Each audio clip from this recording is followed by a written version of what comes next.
Shalom, halo semua, anggota Persekutuan Imam Madrajani dimanapun berada pada saat ini. Kita bersyukur pada Tuhan, pada hari ini kita boleh kembali bersama-sama beribadah secara online dalam ibadah spesial kenaikan Tuhan Yesus. Kita bersyukur buat segala kebaikan Tuhan, kita semuanya dalam keadaan sehat. Kita tahu itu semua karena anugerah Tuhan bagi kita semua. Kita akan segera mulai ibadah kita. Mari kita berikan yang terbaik pada Tuhan. Kita akan sama-sama memuji Tuhan.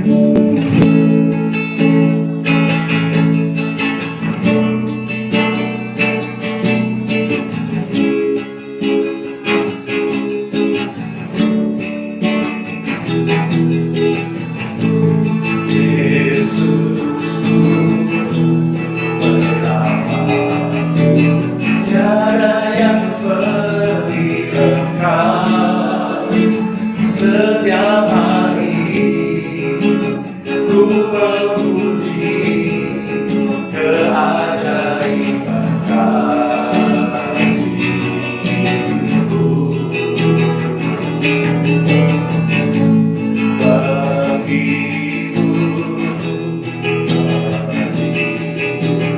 Menarak kekuatan, biarlah semua yang bernafas tak berhenti menyembah-Mu. Nyanyi dan bersoraklah bagi Dia, pujian, hormat, kuasa bagi Raja. Gunung tunduk, laut bergelora mendengar nama-Mu. Ku bersuka atas perbuatan-Mu, selamanya ku kasihi Engkau Tuhan. Tiada janji seperti yang ada padamu. Nyanyi dan bersoraklah, nyanyi dan bersoraklah bagi Dia, pujian, hormat, kuasa bagi Raja. Gunung tunduk, laut bergelora mendengar nama-Mu. Ku bersuka atas perbuatan-Mu, selamanya ku kasihi Engkau Tuhan. Tiada janji seperti yang ada padamu.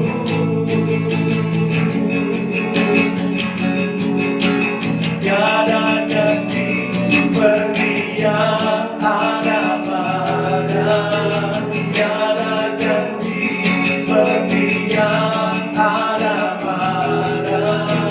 Tiada janji seperti yang ada padamu.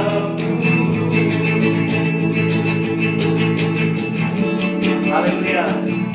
Kita percaya setiap firman-Nya itu akan digenapi dalam kehidupan kita. Janji-janji Tuhan itu ya dan amin bagi setiap kita. Kita akan siapkan hati kita untuk kebenaran firman Tuhan. Mari kita berdoa. Bapa, kami mengucap syukur buat segala kebaikan Tuhan dalam kehidupan kami. Engkau Allah yang setia, yang tidak pernah meninggalkan kami. Kami ada sampai pada saat ini, sampai pada sore hari ini. Kami sehat dan kuat, itu semua karena anugerah Tuhan. Kami siapkan hati kami untuk mendengarkan firman-Mu Tuhan. Engkau berbicara bagi kami lewat hamba-Mu, Bapak Pendeta Kendi, urapi hamba-Mu, urapi setiap kami yang mendengar, terlebih kami yang rindu untuk melakukan kebenaran firman-Mu. Terima kasih Bapak. Dalam nama Tuhan Yesus kami sudah berdoa dan mengucap syukur. Sama-sama katakan, amin.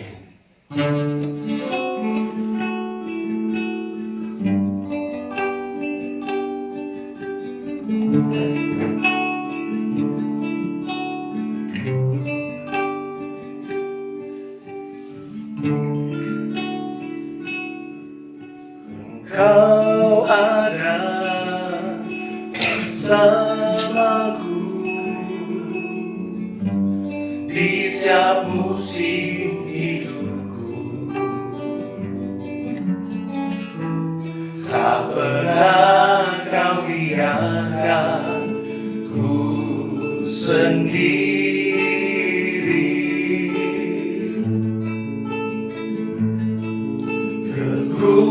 Kekuatan di jiwaku adalah bersamamu. Tak pernah ku ragukan kasihmu.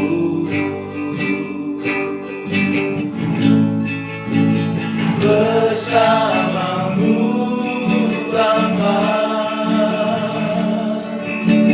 ku lewati semua.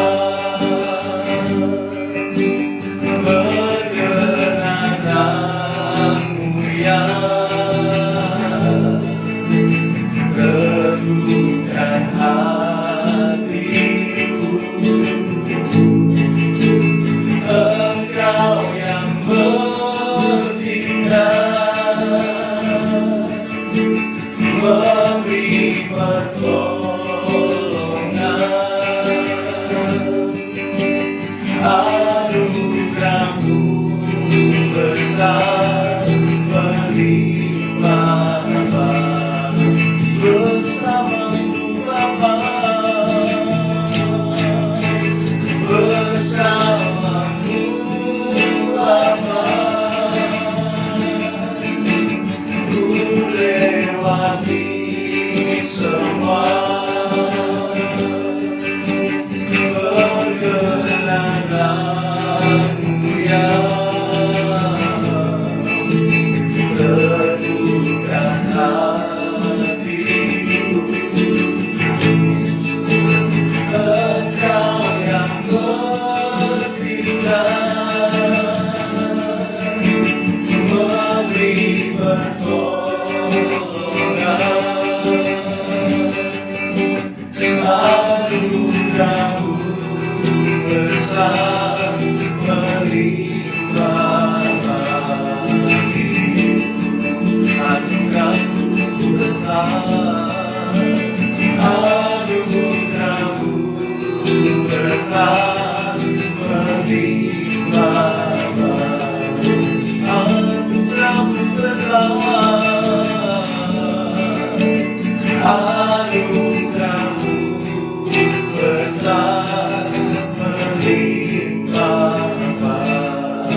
Kami bangga dengan anugerah ini, dan hati kami terus terbuka supaya Tuhan semakin limpahi dengan anugerah ini, sehingga kami juga boleh menjadi berkat bagi sebanyak orang.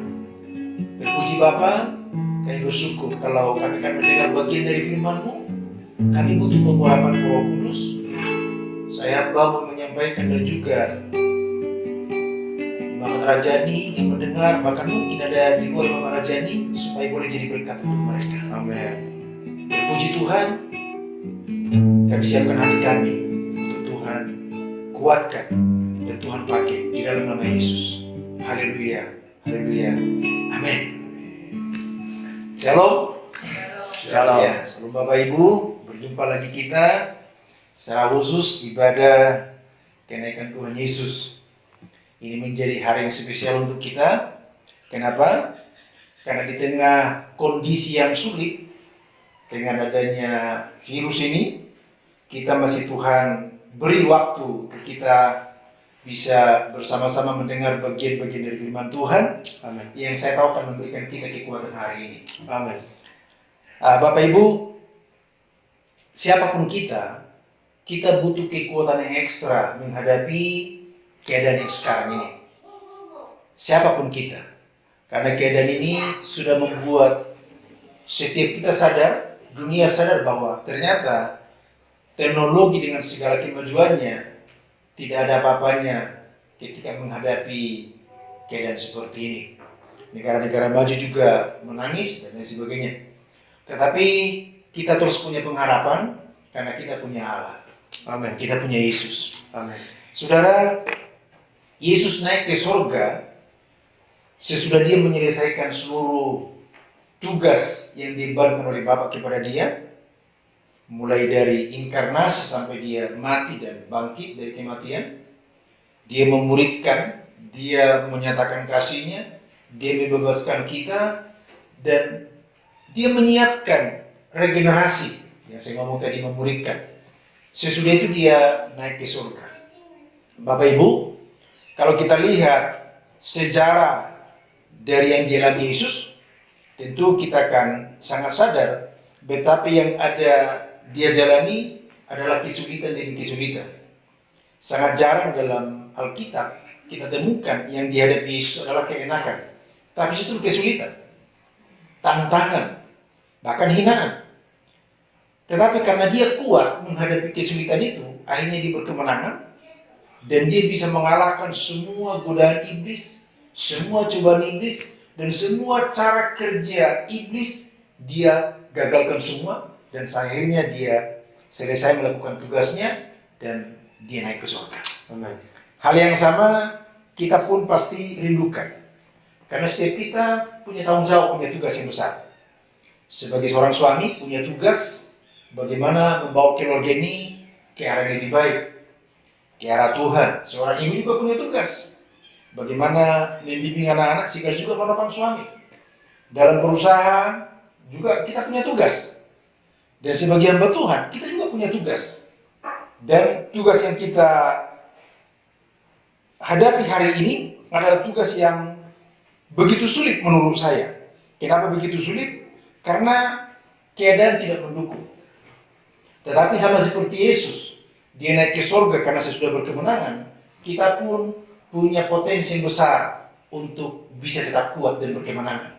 Itu sebabnya saya ingin setiap kita betul-betul menikmati kekuatan itu dari firman Tuhan hari ini. Kita buka Alkitab kita di dalam Efesus pasal yang ke-6. Mulai ayat yang ke-10 sampai dengan ayatnya yang ke-18. Ini ayat sekaligus nanti akan saya terangkan perlengkapan rohani. Tetapi intinya bagaimana supaya kita kuat. Dan begitu kita kuat, kita akan bisa mengalahkan apapun. Amin. Yang diperlukan adalah kekuatan. Sebelum kita baca ayat ini, saya ingin sedikit kita kembali ke sejarah Yesus dulu. Ketika Yesus memulai pelayanannya, kita semua tahu bahwa bagaimana Roh Allah membawa dia ke padang gurun sesudah dibaptis, sesudah dua puasa 40 hari. Kita semua tahu bagaimana dia dibawa oleh Roh Allah ke padang gurun untuk dicobai iblis. Kenapa harus dicobai? Karena satu barang berkualitas hanya akan diakui berkualitas sesudah dia melewati ujian-ujian. Sehingga Yesus harus alami itu untuk membuktikan dia hebat. Walaupun dari sudut pandang iblis, sejujurnya bukan untuk menunjukkan dia hebat. Dari sudut pandang iblis supaya dia gagal, supaya jangan terjadi keselamatan. Tapi kita lihat cobaan demi cobaan yang dialamatkan kepada Yesus. Yesus betul-betul kalahkan semua. Dan saudara, sesudah Yesus dinyatakan menang dalam semua pencobaan itu, kita lihat nanti tidak pernah lagi iblis berusaha mencobai dia. Tapi ketika Yesus berjalan dari satu daerah ke daerah lain, katakanlah satu contoh, Yesus ketemu orang yang kerasukan di kuburan Gerasa, justru setan yang datang sama Yesus. Setan yang datang sama Yesus supaya dia jangan disiksa sebelum pada waktunya. Maksudnya apa? Begitu Yesus menunjukkan dia kuat, maka musuh utamanya pun sudah ketakutan duluan ketika melihat Yesus. Karena musuh utamanya udah tahu tidak akan bisa berbuat apa-apa. Hal yang sama saudara. Ketika kita sudah menjadi orang yang kuat, wah ini luar biasa sekali. Iblis pun pada akhirnya akan tahu kita kuat dan dia akan ketakutan lihat kita. Dan saya harus ngomong, menjadi orang Kristen harus diakui oleh 3 dimensi. Dimensi pertama adalah harus diakui dari surga. Sama seperti Yesus. Inilah anak yang kukasihi, kepadanya aku berkenan. Kalau itu sederhana. Ketika kita membangun hubungan dengan Tuhan, Tuhan pasti akui kita. Tapi sesudah itu, ada dimensi yang kedua, yang harus mengakui bahwa kita adalah anak Tuhan. Ini menjadi Kristen sejati. Apa itu? Iblis harus akui. Dan dimanapun kita berada, kita ada otoritas ilahi, dan kita usir iblis, iblis harus lari. Kenapa? Karena kita kuat. Ada sesuatu yang Tuhan berikan dalam hidup kita. Jadi ini perlu sekali. Nah, kalau saudara masih takut dengan iblis, itu artinya ini menjadi satu indikator bahwa kita belum Kristen sejati. Jadi kalau ada di antara kita malam-malam masih takut ke kamar mandi, itu masih perlu 2 kali pasang saudara. Iblis yang harus takut dengan kita, dan itu harus menjadi kata kunci. Lalu dimensi yang ketiga, dunia harus mengakui kita. Wah, itu betul anak Tuhan. Amin. Lihat Pak Dodi itu, keluarganya luar biasa. Itu betul anak Tuhan. Harus ada pengakuan seperti itu. Bagaimana dunia bisa mengakui kita kalau kita kuat? Ada bertubi-tubi cobaan datang dalam hidup kita, tapi tetap kita kuat menghadapinya dan kita terus berkemenangan. Ini berikan ngomong, betul mereka anak Tuhan. Amin. Masalah ekonomi, masalah penyakit, masalah apapun, termasuk masalah COVID, kita kuat, kita eksis. Dunia akan ngomong, betul mereka anak Tuhan. Dengan demikian kita menjadi Kristen sejati. Haleluya. Sekarang kita baca ayat ini. Ayat 10. Akhirnya hendaklah kamu kuat di dalam Tuhan, di dalam kekuatan kuasanya. Kuat di dalam Tuhan, di dalam kekuatan kuasanya. Tidak hanya di dalam perkataan, tapi di dalam kekuatan kuasanya. Bagaimana cara supaya kuat? Ayat 11. Kenakanlah seluruh perlengkapan senjata Allah, supaya kamu dapat bertahan melawan tipu muslihat iblis. Maksudnya apa? Iblis itu selalu mau menyerang kita. Dan bertubi-tubi dalam semua hal, dengan semua cara. Iblis berusaha untuk menyerang kita supaya kita gagal.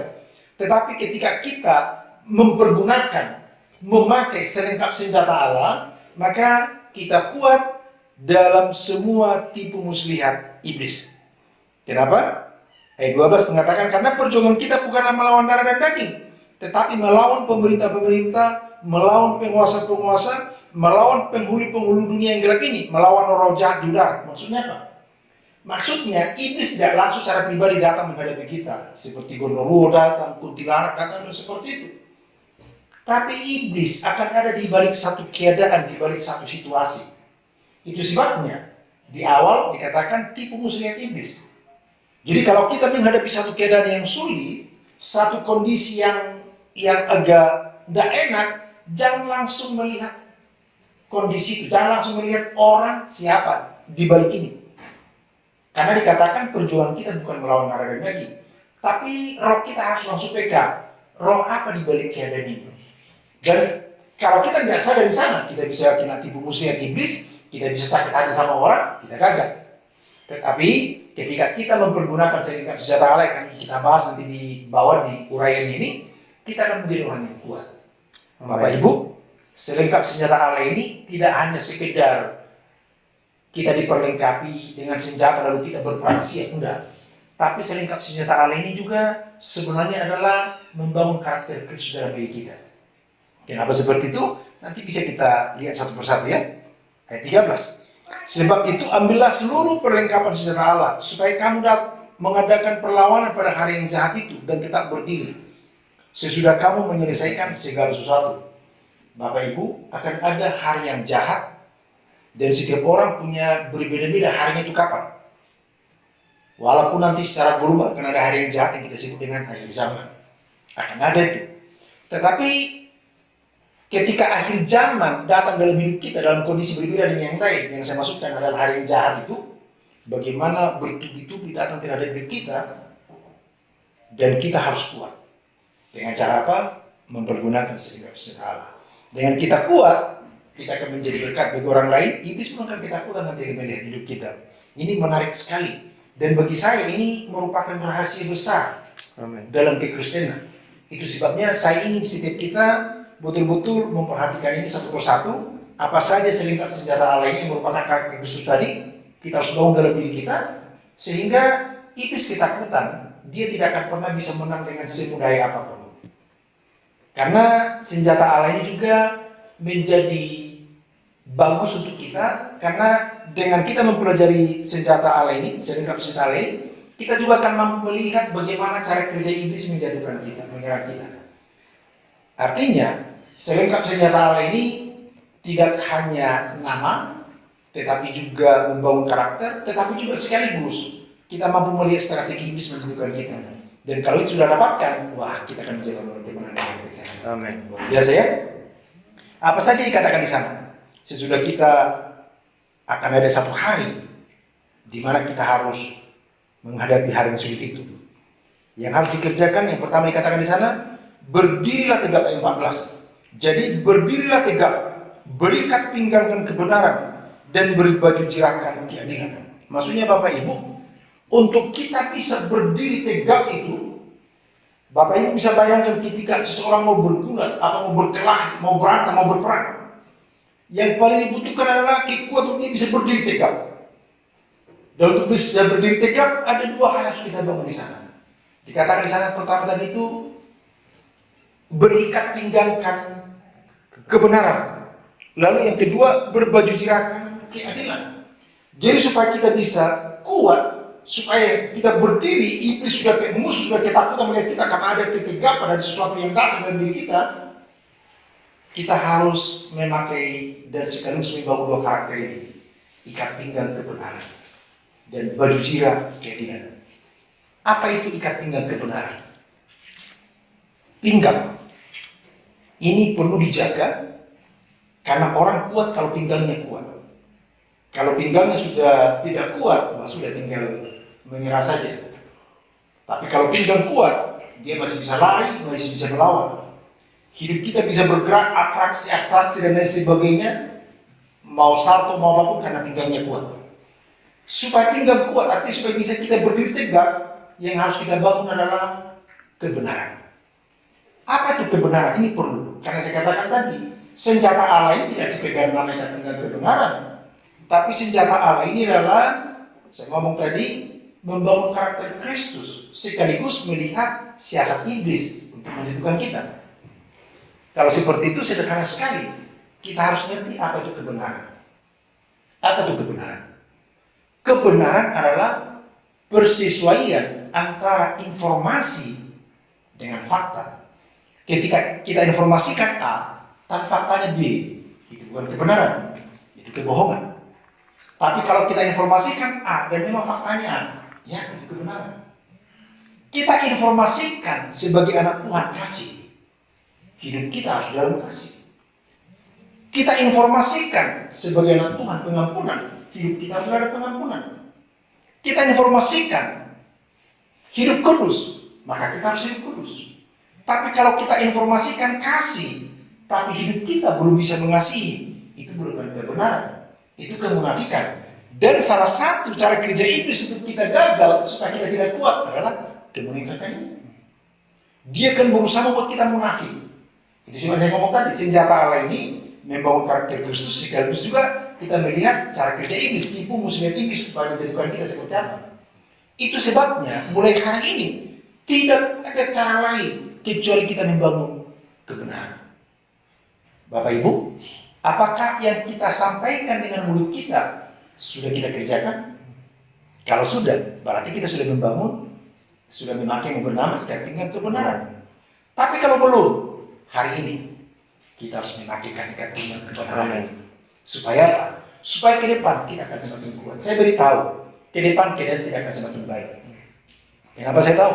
Alkitab sudah ngomong. Semakin ke akhir zaman akan semakin sulit keadaan.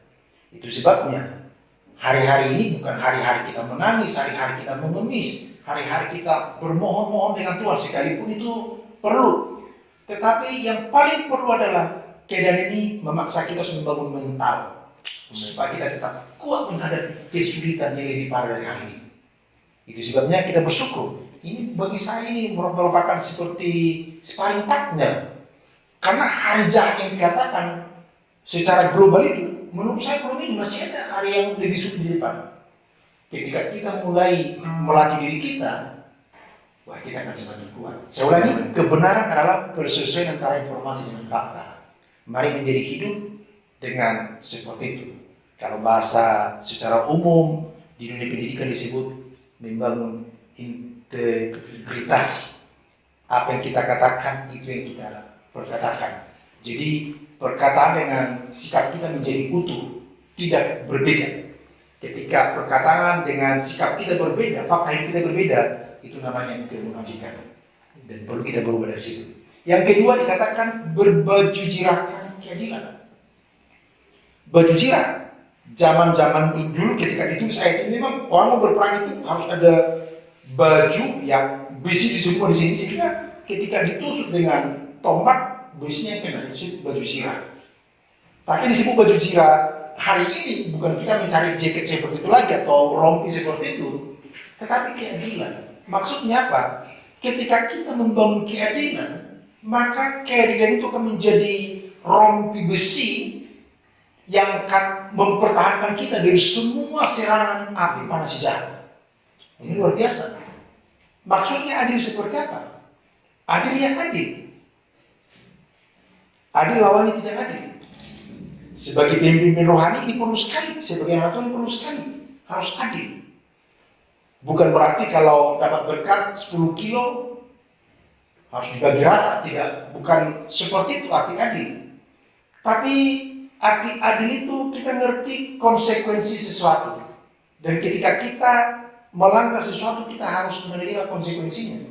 Tidak boleh ada kemunafikan di dalamnya. Kita harus ada kejujuran. Bapak Ibu, Yesus sudah naik di surga. Hari ini kita peringati. Dan saya beritahu, kenapa Yesus harus mati? Itu karena keadilan. Bisa nggak Yesus selamatkan kita tanpa harus mati? Menurut saya karena dia Tuhan bisa saja. Tetapi pada akhirnya kalau itu dia kerjakan, kita akan tetap menghadapi satu kesulitan di depan. Kesulitan apa? Karena iblis akan ngomong, loh, Tuhan ngomong adil, tapi manusia kan berdosa. Namanya dosa kan harus mendapatkan hukuman karena upah dosa adalah maut. Sehingga Tuhan tidak bisa melakukan penyelamatan dengan cara seperti itu. Itu sebabnya harus mati. Dia adil. Maksudnya dosa itu tetap hukumannya maut, tetapi hukuman itu tidak diberikan kepada kita, dia ambil.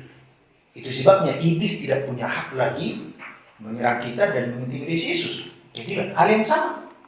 Tuhan mau kita menjadi orang yang adil, membangun keadilan. Luar biasa sekali ya. Lalu selanjutnya dikatakan di sana, kakimu berkasutkan kerelaan untuk memberitakan Injil damai sejahtera. Nah, sebelum ke sini, salah satu senjata iblis kembali lagi ke atas, untuk kita tidak kuat adalah ketika kita berlaku tidak adil. Dan iblis akan mengintimidasi kita melalui orang-orang sekitar kita, karena orang sekitar kita tahu. Apalagi anak istri kita lebih tahu lagi siapa kita. Tapi kalau hidup kita benar, hidup kita adil, tidak ada satu celah iblis dan orang sekitar kita menuntut kita. kita akan kuat. Selanjutnya dikatakan, kakimu berkasutkan kerelaan untuk memberitakan Injil damai sejahtera. Kaki berkasutkan kerelaan. Jadi salah satu senjata Allah yang diberikan kepada kita adalah kaki atau alas kaki atau sepatu. Tapi maksudnya bukan sepatu yang seperti yang cantik-cantik, beli dan apa namanya, bukan itu. Karena dikatakan di situ kerelaan untuk memberitakan Injil. Lah, apa relevansinya kerelaan memberitakan Injil dengan kita kuat di dalam Tuhan? Dengan kita bisa juga menjatuhkan atau menggagalkan semua daya iblis. Bapak Ibu, nanti kalau kita lihat di kitab Wahyu, dikatakan bahwa yang paling ditakuti iblis itu adalah darah anak domba Allah dan kesaksian kita. Kesaksian dimaksudkan di sana bukan bersaksi, oh saudara-saudara kemarin saya sakit perut, Tuhan sudah sembuhkan, bukan itu. Tapi kesaksian dimasukkan di sana, kita menyaksikan, memberitakan bahwa ketika Yesus mati di kayu salib, semua telah Yesus tanggung di sana. Kita saksikan kepada semua orang itu. Karena kita memberitakan Injil seperti itu. Jadi kita beritakan bahwa Yesus telah mati di kayu salib untuk mengampuni, untuk menebus semua dosa-dosa kita. Dan ketika kita kerjakan ini, wah luar biasa. Iblis akan semakin habis-habisan. Dia akan semakin ketakutan. Kenapa? Karena dia tidak ada cara lagi untuk menjerat manusia. Karena cara kerja iblis adalah banyak mengintimidasi. Tapi ketika kita sudah pastikan bahwa setiap kita ini sudah diselamatkan oleh kasih karunia Tuhan melalui kematiannya yang kita sebut Injil, itu luar biasa sekali. Itu sebabnya setiap kita kalau mau kuat di dalam Tuhan, tidak ada cara lain kecuali harus siap dipakai Tuhan sebagai pemberita-pemberita Injil. Pemberita-pemberita kebenaran. Banyak orang berkata, oh, saya cukup jadi umat Tuhan saja. Saya harus ngomong. Kalau itu pilihan, saya harus beritahu, Anda akan gagal. Karena Anda tidak punya kekuatan. Tapi kalau kita mau kuat betul-betul, tidak ada cara lain. Kita harus menjadi pemberita-pemberita Injil itu. Bukan berarti kita harus pergi ke Ethiopia, enggak. Tapi minimal, sekitar kita harus terangkan. Beberapa anak didik kami tanamkan ini, sehingga mereka tidak takut memberitakan Injil. Bahkan orang yang menurut pandangan orang hanya pembantu rumah tangga, kami pernah didik ketika dalam perjalanan kami mulai kemana, didengar suara Tuhan, di sekitar situ ada orang yang lagi sakit, dan disuruh berdoa. Ketika kita cari ternyata ada tapi berbeda agama.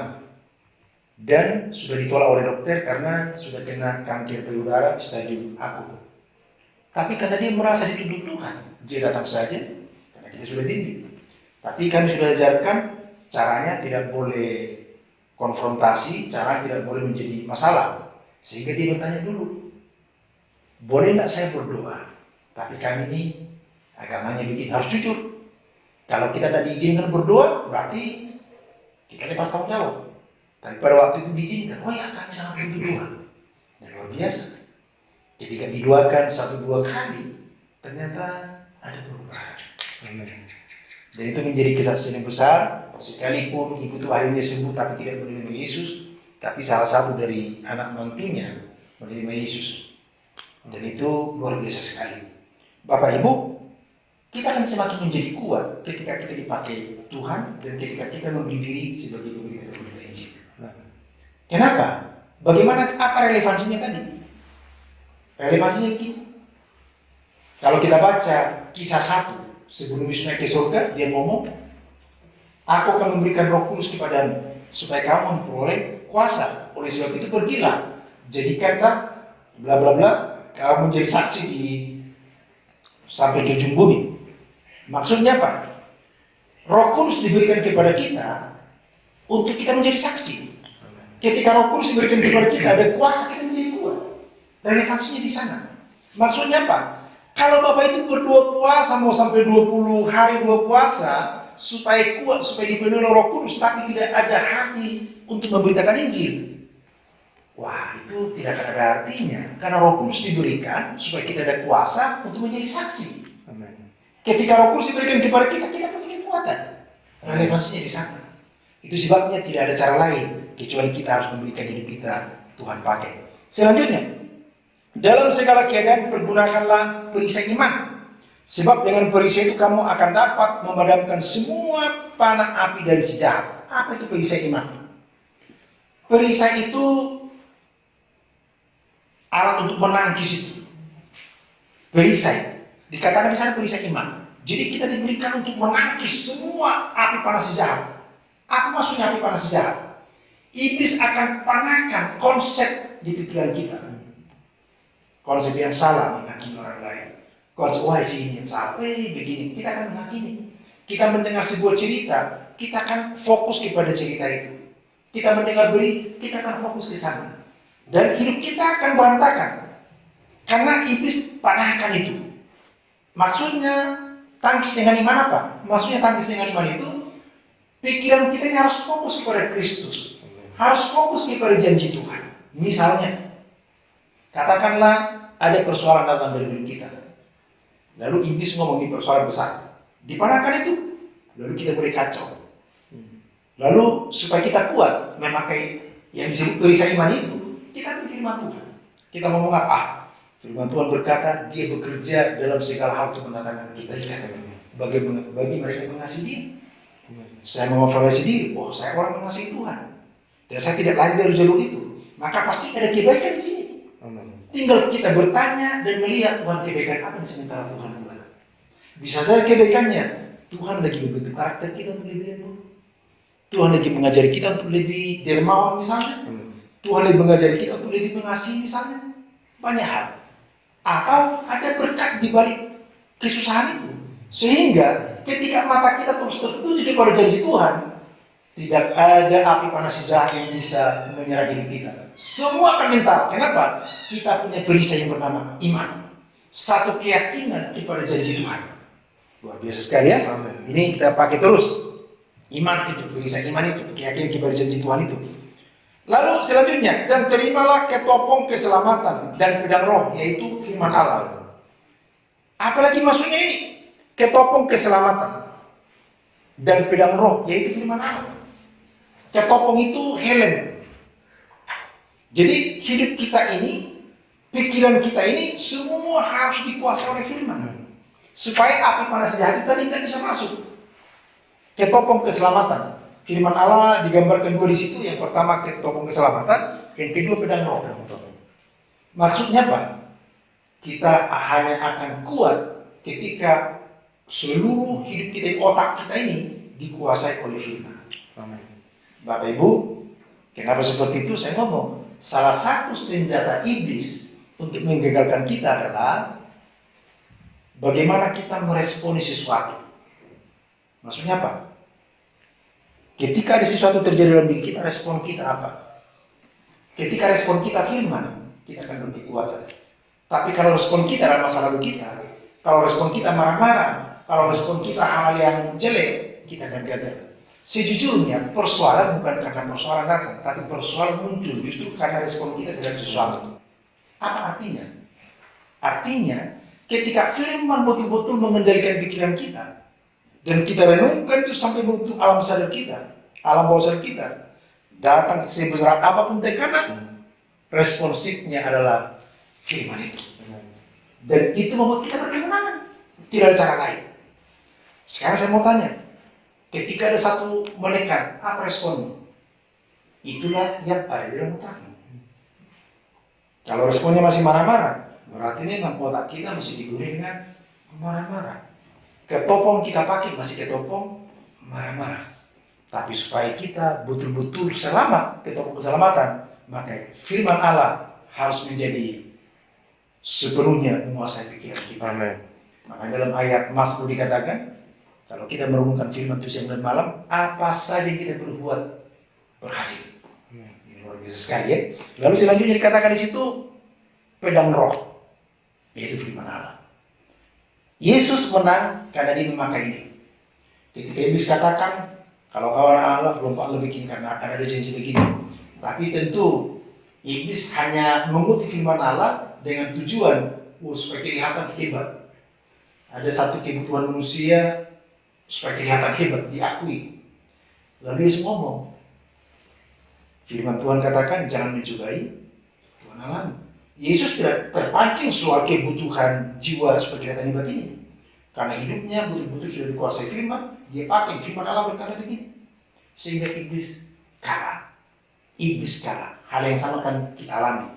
Kita akan berkemenangan terus kalau kita hidup dengan firman Tuhan. Selanjutnya dikatakan, dalam segala doa dan permohonan berdoalah setiap waktu di dalam roh. Dan berjaga-jagalah dalam doamu itu dengan permohonan yang tidak putus-putusnya untuk segala orang kudus. Yang terakhir senjata lain adalah berdoa dalam roh. Kenapa berdoa di dalam roh? Apa maksudnya berdoa di dalam roh? Berdoa di dalam roh maksudnya itu berdoa yang tidak dibatasi waktu dan tempat. Berdoa yang tidak dibatasi jam sekian dan harus di gereja, harus di rumah Tuhan. Tetapi roh itu dia ada dalam segala tempat. Dia maha hadir, namanya roh. Jadi berdoa di dalam roh, pengertiannya menurut ayat ini adalah dimanapun kita berada kita bisa berdoa. Amin. Dan betul-betul roh kita connect dengan Tuhan. Ketika ini kita kerjakan, kita akan berkemenangan.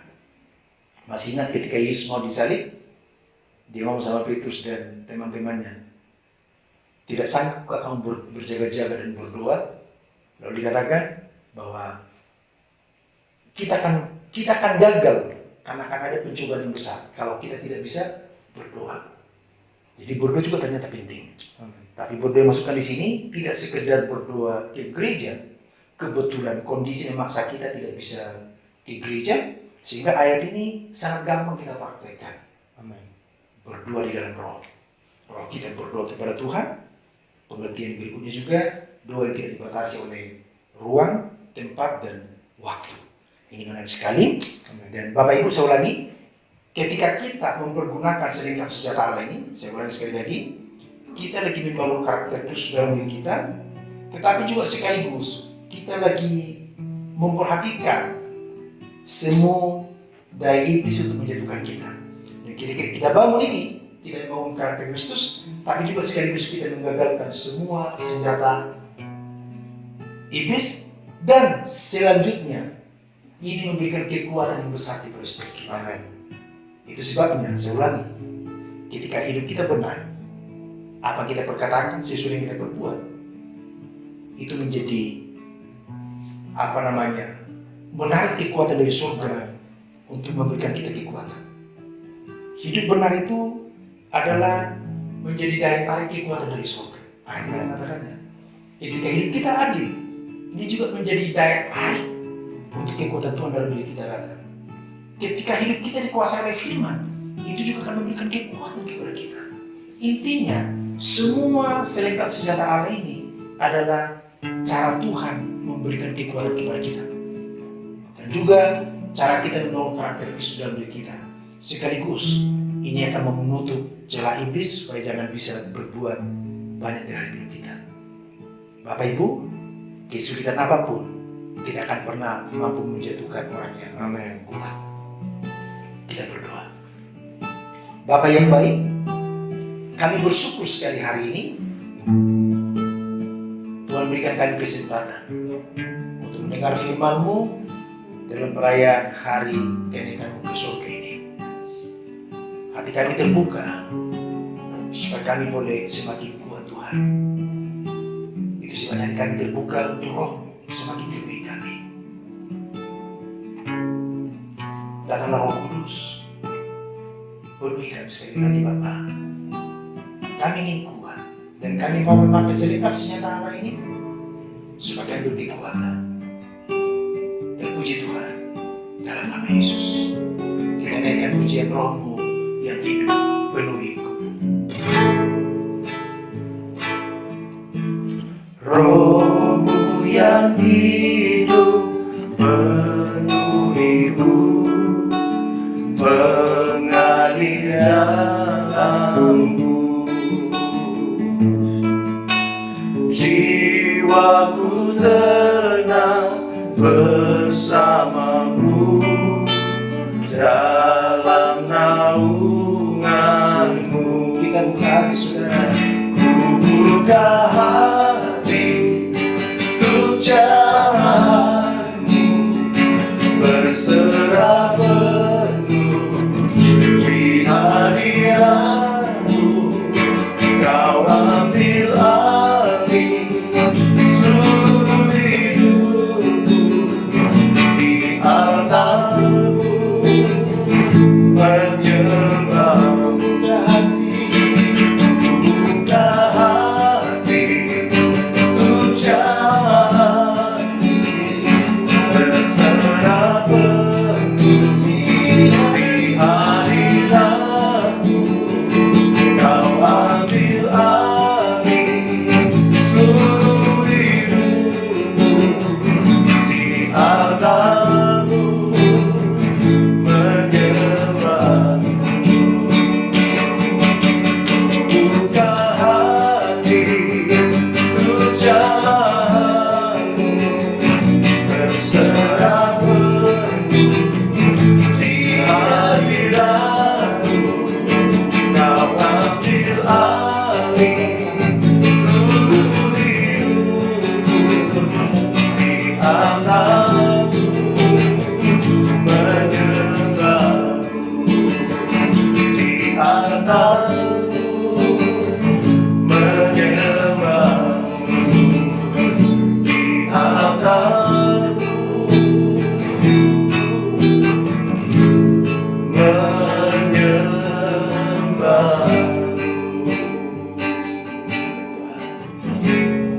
Kami menyembah Engkau Tuhan sepenuh hati kami. Kami mengakui bahwa tanpamu kami tidak bisa berbuat apa saja. Kami serahkan hidup kami ke dalam tangan-Mu, termasuk Imam Rajani. Hati kami terbuka untuk Tuhan berikan kami kekuatan itu. Dan kami juga berkomitmen untuk memakai selengkap senjata Allah ini, Tuhan. Untuk kami boleh terus kuat, hidup dalam kebenaran, hidup dalam keadilan. Kami memberikan hati kami untuk Tuhan pakai sebagai pemberita-pemberita Injil, berkasutkan kerelaan, perisai iman itu. Kami akan terus mempercayai janji-Mu. Kami akan lebih percaya apa menjadi janji-Mu daripada keadaan yang ada di sekitar kami. Kami akan lebih mempercayai Tuhan. Selanjutnya, firman-Mu menguasai seluruh pikiran kami, hidup kami, ketemu keselamatan. Dan kami akan bergerak dengan kekuatan firman-Mu. Kami akan melangkah dengan firman-Mu. Dan kami akan terus mau berdoa Tuhan pakai. Berdoa di persyukuran kudus. Dengan demikian, kami akan semakin kuat dengan Tuhan. Berkati seluruh keluarga besar Imam Rajani Tuhan di dalam nama Yesus. Sama mereka katakan, untuk kekuatan itu kepada mereka. Damai sejahtera itu Tuhan.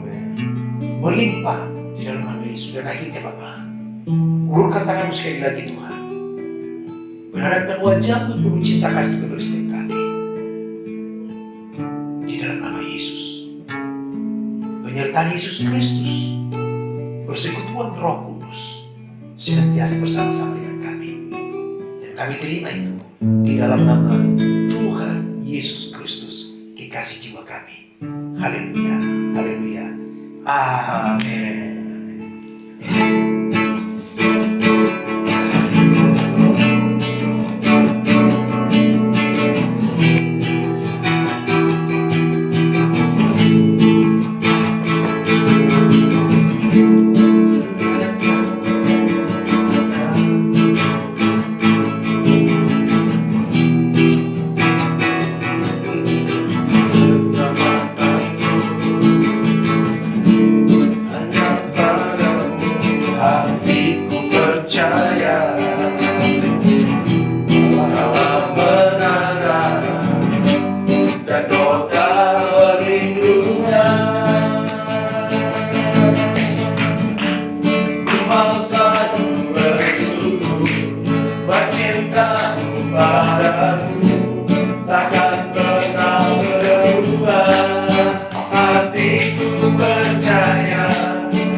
Tak pergi dariku.